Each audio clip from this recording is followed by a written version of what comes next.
ఒక బస్టాండ్లో రాజమ్మ గారెల బండి, లక్ష్మి ఇడ్లీ బండి ఉండేది. రాజమ్మ గారెలు వేస్తూ ఉంటుంది.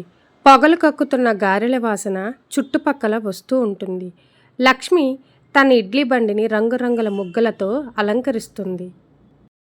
సంక్రాంతి పండుగ కావడంతో ఊరంతా కోలాహలంగా ఉంటుంది. ఆ ఊరి పెద్ద ప్రెసిడెంటు అక్కడికి వస్తారు. ప్రెసిడెంట్ను చూడగానే లక్ష్మి పరుగున వెళ్ళి దండ వేసి ఆయనకి నమస్కరిస్తుంది. అప్పుడు లక్ష్మి అంటుంది, అయ్యో, మా ప్రెసిడెంట్ అచ్చం ఇంద్రుడిలా ఉన్నారు. ఈ పండుగ విందుకు గారెలు, భోజనాల ఆర్డర్ నాకివ్వండి. భోజనాలు అదరగొట్టేస్తాను. చుట్టాలందరూ మీ భోజనాల గురించే మాట్లాడుకునేలా చేస్తాను అని లక్ష్మి మాట్లాడుతుండగా రాజమ్మ కల్పించుకొని, ఓ లక్ష్మి, నీ అతి వినయాన్ని ఆపు. అధ్యక్షుల వారు, ఆమె మాటలు నమ్మకండి. పండుగకు వందలాది మంది వస్తారు. ప్రెసిడెంట్ గారు, మాటలకు బుట్టలో పడకండి. పండగంటే 100 మంది వస్తారు. ఈ లక్ష్మి వండే వంట అంతమందికి వండలేదు. కల్తీ నూనెతో వండుతుంది. మీరు కొంచెం అవమానం పడతారు. జాగ్రత్త అని హెచ్చరిస్తుంది. అప్పుడు లక్ష్మి, చూసారా ప్రెసిడెంట్ గారు, రాజమ్మక్కకి ఎప్పుడు నా మీద కుళ్ళు. నేను తక్కువ ధరకే కమ్మని వంటలు చేసి పెడతానని, మీ ఖర్చు కూడా తగ్గుతుంది అని చాలా వినయంగా అంది. ఆ మాటలకి ప్రెసిడెంటు, అవునమ్మా లక్ష్మి, నీ మాటల్లో ఉన్న తీపి రాజమ్మ దగ్గర లేదు. సరే, ఆర్డర్ నీకే ఇస్తున్నాను. రేపు మధ్యాహ్నం కల్లా తీసుకురా. రాజమ్మ వస్తే నాకు అక్కడ అవమానమే. నీలాంటి మంచి మాటలు మాడే వ్యక్తే నాకు కావాలి అని లక్ష్మిని రేపు మధ్యాహ్నం కల్లా రమ్మని అక్కడి నుంచి వెళ్ళిపోతాడు. ప్రెసిడెంట్ గారింట్లో విందులో చుట్టాలు కూర్చొని ఉంటారు. అక్కడ అందరికీ లక్ష్మి వినయంగా, ఆనందంగా వడ్డిస్తూ ఉంటుంది. అందుకుంది, ఇంకొంచెం పప్పు వేసుకుంది. చాలా రుచిగా ఉంది గారు. భోజనం సూపర్బ్ గా ఉంది. అందరూ తినడం మొదలు పెడతారు. కానీ వాళ్ళకి ఏదో స్మెల్ వస్తుంది. టేస్ట్ కూడా పుల్లగా ఉంటుంది. అప్పుడు ప్రెసిడెంట్తో, బాబాయ్, ఈ పచ్చడి పాడైపోయింది. వాసన ఒత్తుగా ఉంది. మేం తినలేము. పాడైపోయిందా? అయ్యో, ఏం జరిగిందో చూద్దాం. అప్పుడు ప్రెసిడెంట్ గారు కోపంగా, లక్ష్మి, ఏంటి వంట అని అంటారు. అప్పుడు లక్ష్మి వణుకుతూ, అది ప్రెసిడెంట్ గారు, మంట ఎక్కువే అలా అయిపోయిందేమో. ప్రెసిడెంట్ గారు అంటారు, మంట కాదు, నీ బుద్ధిలో ఉంది కల్తీ. పండగ పూట పరువు తీసావు కదే అని ప్రెసిడెంట్ గారు పని అతన్ని కేకేస్తారు. అప్పుడు ఊరి పెద్దలు, ఛీ, ఏంటి ప్రెసిడెంట్ గారు ఈ అన్యాయం?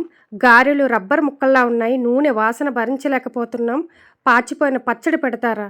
మమ్మల్ని పిలిచి ఇలా అవమానిస్తారా అని అందరూ అనగానే, లేదు లేదు, ఎక్కడో పొరపాటయింది. ఒక్క 10 నిమిషాలు ఆగండి, మీకు మంచి భోజనం ఇప్పిస్తాను అని ప్రెసిడెంట్ గారు వాళ్ళని ఆపుతారు. ఒక పని అతను పిలిచి, రాజమ్మ ఎక్కడున్నా వెంటనే పిలుచుకురా, ఆమెకు జరిగిందంతా చెప్పి వంటకి సిద్ధం చేయమాను అని చెప్పి రాజమ్మ దగ్గరికి పంపిస్తాడు. పనివాడు రాజమ్మ దగ్గరికి వెళ్ళి జరిగిందంతా చెప్తాడు. లక్ష్మి ఇలా చేసిందండి. ప్రెసిడెంట్ గారు మిమ్మల్ని వెంటనే వంటకి సిద్ధం చేసి తీసుకుని రమ్మన్నారు అని రాజమ్మతో చెప్పగానే రాజమ్మ, అయ్యో, ఎంత పని జరిగింది, ఇది మన ఊరికే అవమానం. ఆ ముందు రోజు రాత్రి లక్ష్మి రాజమ్మ దగ్గరికి వచ్చి, అక్క, నువ్వు చేసిన పచ్చడి, అన్నము అంటే మా పిల్లలకి ఎంతో ఇష్టం. ఏది కొంచెం ఇవ్వవా అంటే రాజమ్మ ఇచ్చింది. అప్పుడు అనుకుంది, ఈ ఊరి పెద్దలకే ఆ పచ్చడి రైసు పెట్టుంటుంది.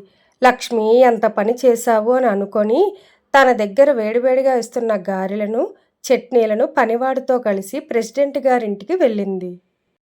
రాజమ్మని చూడగానే ప్రెసిడెంట్ గారు ఊపిరి పీల్చుకున్నంత పని అయింది. అప్పుడు రాజమ్మ అన్నది, ప్రెసిడెంట్ గారు, మీరిక భయపడకండి, నేను వచ్చేసాను, పదండి అందరికీ వడ్డిద్దాం అని చెప్పి వాళ్ళందరికీ వడ్డిచ్చింది. వాళ్ళందరూ చాలా తృప్తిగా తిన్నారు.